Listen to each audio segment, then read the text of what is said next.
블레셋 사람이 다시 이스라엘을 치거늘 다윗이 그의 부하들과 함께 내려가서 블레셋 사람과 싸우더니 다윗이 피곤하매 거인족의 아들 중에 무게가 300세겔 되는 노창을 들고 세 칼을 찬 이스비브놉이 다윗을 죽이려 하므로 스루야의 아들 아비새가 다윗을 도와 그 블레셋 사람들을 쳐 죽이니 그때 다윗의 추종자들이 그에게 맹세하여 이르되 왕은 다시 우리와 함께 전장에 나가지 마옵소서.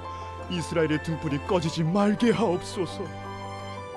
그 후에 다시 블레셋 사람과 곱에서 전쟁할 때에 후사 사람 시프게는 거인족의 아들 중에 삽을 쳐 죽였고 또다시 블레셋 사람과 곱에서 전쟁할 때에 베들레헴 사람 야레오르김의 아들 엘하나는 가드 골리앗의 아우 라흐미를 죽였는데 그자의 창자로는 배틀채 같았더라. 또 가드에서 전쟁할 때 그곳에 키가 큰 자 하나는 손가락과 발가락이 각기 6개씩 모두 24개가 있는데 그도 거인족의 소생이라. 그가 이스라엘 사람을 능욕함으로 다윗의 형 삼마의 아들 요나단이 그를 죽이니라. 이 네 사람 가드의 거인족의 소생이 다윗의 손과 그의 부하들의 손에 다 넘어졌더라 하였더라. 사랑하는 크스관 여러분, 좋은 아침입니다. 7월 15일 매일 말씀 나누도록 하겠습니다. 오늘 말씀은 사무엘하 21장 15절부터 22절까지의 말씀입니다. 이스라엘 백성들 기근에서 벗어나자 블레셋과의 전투가 계속 이어지고 있습니다. 블레셋 사람들이 이스라엘 사람들을 계속 치러 공격하러 오는 것이죠. 그래서 다윗이 부하들과 함께 내려가서 함께 싸웠는데 15절 보니까 다윗이 피곤하였다라고 되어 있습니다. 다윗이 계속된 전투로 인해서 좀 지쳤던 것 같습니다. 그 지쳐있는 다윗을 이스비브놉이라는 이 거인족의 아들, 거인족이겠죠. 이 블레셋 군사가 이제 다윗을 거의 죽일 위기까지 오게 됐습니다. 그래서 이 거인족의 그 들고 있는 노창의 무게가 300세겔이다. 300세겔이라면 3.4kg 정도 됩니다. 그러니까 창 치고는 무거운 편인 것이죠. 굉장히 크고 무거운 창을 들고 다니는 그런 거인족 이스비브놉, 그가 이제 다윗을 죽이려는 그런 순간까지 왔습니다. 그때 다윗이 거의 죽을 뻔했는데 수르야의 아들 아비새가 다윗을 돕죠. 도와서 그 이스비브놉을 죽입니다. 그렇게 위기에서 벗어난 다윗, 그 모습을 본 모든 그 부하들이 다윗에게 왕은 다시 우리와 함께 전장에 나가지 마옵소서라고 요청합니다. 그러니까 전쟁터에 이제는 나오지 마세요라고 부탁하는 것이죠. 왜 그런가 하면 이스라엘의 등불이 꺼지지 말게 해달라라는 것입니다. 싸움 못해서 짐되니까 나오지 마세요가 아니라 충분히 싸울 능력이 되지만 오늘과 같은 그런 위기 상황이 닥칠 수도 있기 때문에 그러다가 만에 하나 왕이 죽게 된다면 이스라엘은 정말 꺼져버린 등불과 같은 그런 상황이 되기에 왕은 이제 더 이상 이제 싸움터 나오지 말고 우리가 알아서 싸우겠습니다. 왕은 그 왕궁에서 우리를 위해서 지휘해 주시고 남아 있어 달라라고 부탁합니다. 그래서 이제 다윗은 전쟁터에 이제 나가지 않죠. 그리고 그 일 이후에도 계속해서 블레셋과의 전투가 이어집니다. 18절 보니까 그 후에 다시 블레셋 사람과 곱에서 전쟁할 때 곱이란 장소에서, 곱이란 지역에서 전쟁을 하게 됐습니다. 또다시 그때 후사 사람 시프게는 거인족의 아들 중에 삽을 쳐 죽였다. 거인족 중에 이제 삽이라는 자가 있었는데 시프게가 삽을 쳐 죽였습니다.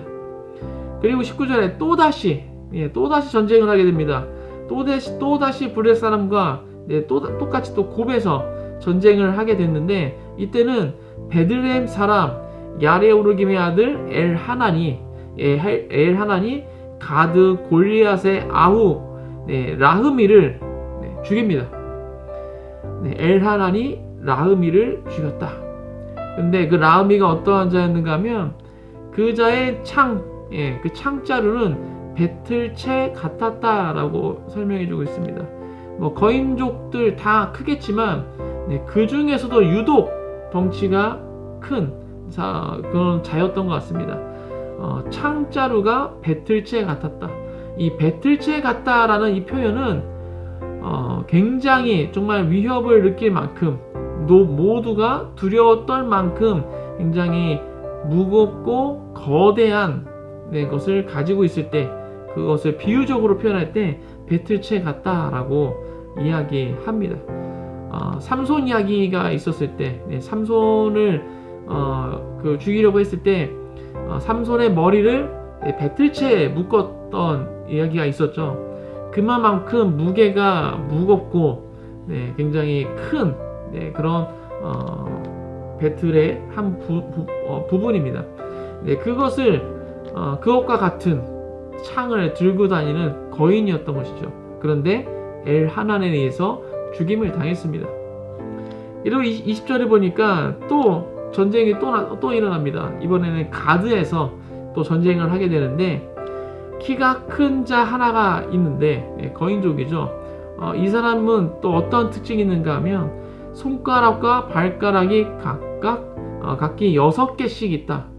그러니까 손가락이 한쪽이 6개, 다른 한쪽도 6개. 발가락도 오른쪽, 왼쪽 6개씩. 그래서 전부 다 손가락, 발가락을 다 세면 24개인 그런 거인족이 있는데 이 자가 이스라엘 사람들을 능욕했다라고 21절에 나와 있습니다. 그렇게 능욕하니까 누가 나서게 됩니까? 다윗의 형 삼마의 아들 요나단, 다윗의 조카죠. 형의 아들 요나단이 그를 죽였다라고 되어 있습니다. 그래서 22절에 이 네 사람 가드의 거인족의 소생이 오늘 본문에 4명의 그 거인족이 나오게 됩니다. 그 4명 다 다윗의 손과 그의 부하들의 손에 다 넘어졌더라 라고 오늘 말씀이 마무리되고 있습니다. 오늘 본문에서 다윗은 죽을 뻔한 위기를 겪게 됐습니다. 열심히 싸웠는데 계속 전쟁을 하다 보니까 이제 좀 지쳐서 힘이 부족해서 거인족을 상대하다 보니까 힘이 좀 붙여서 거의 죽을 뻔했는데 그 아비새 덕분에 위기에서 모면했죠. 아비새가 그 거인족을 죽여서 다윗이 죽지 않게 되었습니다. 이런 위기를 겪고 나서 더 이상 이제 다윗은 왕은 전쟁터에 나오지 말아달라라는 부탁을 받고 나가지 않습니다. 다윗이 빠진 전쟁, 블레셋과 계속해서 전쟁이 있는데 이 다윗이 빠진 전쟁은 어떠했을까요? 우리가 오늘 말씀 보면서 봤지만 다윗이 빠졌기 때문에 좀 힘들 수도 있겠다라는 생각을 가질 수 있지만 전혀 그렇지 않은 모습들이 나타나게 됩니다. 놀랍게도 정말 여기저기서 다윗의 그런 빈자리를 채워주는 자들이 일어났다라는 것이죠. 그래서 10북에는 삽이라는 거인족을 죽였고 엘하나는 라흐미라는 거인족을 죽였습니다. 또 그리고 그 전에 아비새는 어땠습니까? 이스비브놉이라는 다윗을 죽이려 했던 그 거인족을 죽였죠. 그리고 가드에서 전쟁할 때는 그 요나단이 다윗의 형 삼마의 아들 요나단이 그 손가락 발가락 24개가 있는 그 거인족을 죽였습니다. 정말 여기저기서 다윗이 부족할 때, 다윗이 할 수 없을 때 그 자리를 메꾸어서 그들이 함께 그 모든 것을 또 해 나가고 있음을 보게 됩니다.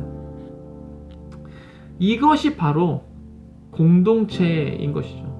이것이 바로 하나님 안에서의 가족입니다. 정말 내가 부족해, 내가 좀 지쳐 쓰러져 있을 때 내 옆에 형제가, 내 옆에 지체가 나를 일으켜 세워주고 또 나의 빈자리를 채워주고, 그래서 이 그리스도의 몸인 이 교회가, 이 공동체가 온전한 몸으로 계속 유지될 수 있도록 해 나가는 것, 이것이 우리 공동체다는 것입니다. 그래서 정말 끝까지 하나님의 뜻을 이루어 나갔는데 지체하지 않고 쓰러지지 않고 계속해서 나아갈 수 있도록 서로가 서로를 채워주고 이끌어주고 당겨주고 하는 이 모습이 바로 공동체라는 것입니다. 또 오늘 본문을 통해서 놀라운 것 한 가지를 더 발견하게 됩니다. 계속되는 블레셋과의 전쟁 가운데 이스라엘 사람이 블레셋 사람을 죽였다라는 이야기가 반복해서 나오고 있습니다. 그런데 오늘 그 죽임을 당한 블레셋 사람들, 오늘 4명이 나오는데 그들 다 평범한 자들이 아니었죠. 어떠한 자들이었습니까? 다 거인족이었습니다. 블레셋의 거인족 하면은 떠오르는 인물이 있죠. 누굽니까? 바로 골리앗입니다. 다윗이 골리앗과 맞서 싸워서 그를 쓰러뜨리기 전까지만 해도 이스라엘 백성들은 블레셋의 거인족을 향해서 맞서지 못했습니다. 그 누구도 나서지 못했다라는 것이죠.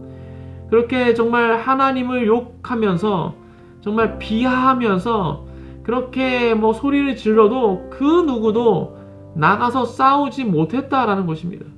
다윗이 나가서 골리앗을 쓰러뜨리기 전까지는. 그런데 오늘 본문 어떻습니까? 다윗이 아닌 이스라엘 백성들, 그들 중에 한 사람만 그런 게 아니라 여기저기서 거인족을 쓰러뜨리는 자들이 나타납니다. 다윗이 골리앗을 쓰러뜨렸을 때만 해도 정말 기적과 같은 일이다라고 생각을 했는데 그 기적과 같은 일이 오늘 본문에서는 일상이 되었습니다. 기적이 일상이 되었다는 것이죠. 이 다음 세대가 일어나고 있는 모습을 보게 됩니다.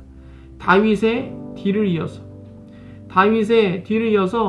정말 그 전까지는 다윗 전까지는 누구도 하지 못했던 것을 다윗이 그것을 이루고 나자 그 다음 세대들이 제 부모 세대 다윗의 어깨를 딛고 뛰어올라서 정말 한 사람만 그런 것이 아니라 여기저기서 다윗을 능가하는 그 자리를 넘어서는 일들이 계속해서 나타나고 있음을 보게 됩니다. 우리 다음 세대들이 이러한 그 가능성을 가지고 있다는 것이죠. 하나님께서 이 다음 세대를 향해서 이러한 정말 귀한 하나님의 계획들이 있다라는 것입니다. 우리 부모 세대를 넘어서는 것들을 할 수 있는, 부모 세대가 이만큼 쌓아놨다면 이곳부터 출발해서 그 더 넘어까지 뛰어넘을 수 있는 이 다음 세대들, 우리가 정말 우리에게 주신 하나님의 귀한 유업들을 이들에게 흘려 보내야 될 줄로 믿습니다.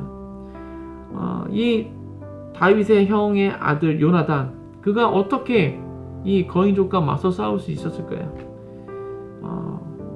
뿐만 아니라 엘하난, 또 십북의 아빗의 마찬가지입니다. 이들이 어떻게 거인족과 감히 나가서 싸울 수 있었을까요?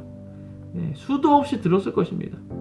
다윗이 소년이었을 때 돌팔매 하나로 골리앗을 쓰러뜨렸다. 하나님께서 그와 함께 하셨기 때문에 거인이었지만 그가 쓰러졌다. 돌 한 방에. 이 이야기를 수도 없이 들었을 것입니다. 그 부모 세대의 유업이 다음 세대에게 그대로 흘러가게 되는 것이죠. 우리 안에 이러한 은혜가 있기를 주님의 이름으로 축복합니다. 정말 내가 지쳐 쓰러질 때 나를 대신해서 이 빈자리를 채워주는 그런 공동체, 또 누군가가 쓰러졌을 때 내가 나아가서 그 자리를 채워주는 이 공동체, 또한 이 부모 세대가 쌓아온 유업이 자녀 세대에게 그대로 전수가 되어져서 이들이 부모 세대의 어깨를 딛고 뛰어올라서 더 높은 곳까지 올라갈 수 있는 이 은혜가 우리 안에 충만하게 있기를 주님의 이름으로 축복합니다. 기도하겠습니다. 하나님 감사합니다. 오늘 계속되는 그 블레셋과의 전투 가운데 정말 놀라운 일들이 일어나게 됩니다. 다윗이 힘에 붙여서 더 이상 싸우기 어려울 때, 이 다윗을 지키기 위해서, 하나님께서 기름 부어 세우신 이 왕을 지키기 위해서 이들이 그 다윗의 목까지 해 나아가며 빈자리를 채워 나가는 모습을 보게 됩니다. 또한 이 다음 세대들이 그 전에는 꿈도 꾸지 못했던, 엄두도 못했던 일들을 이들이 여기저기서 일어나서 이 거인족들을 죽이는 일들이 일상이 되어서 여기저기서 일어나는 일들을 보게 됩니다. 하나님, 우리 안에 이러한 은혜가 충만하게 있기를 기도합니다.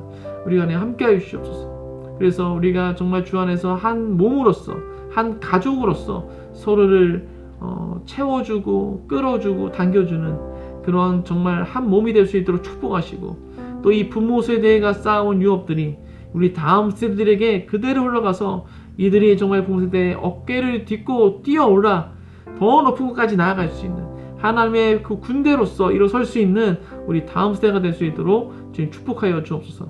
감사합니다. 이 모든 말씀 예수 그리스도 이름으로 기도하였습니다. 아멘.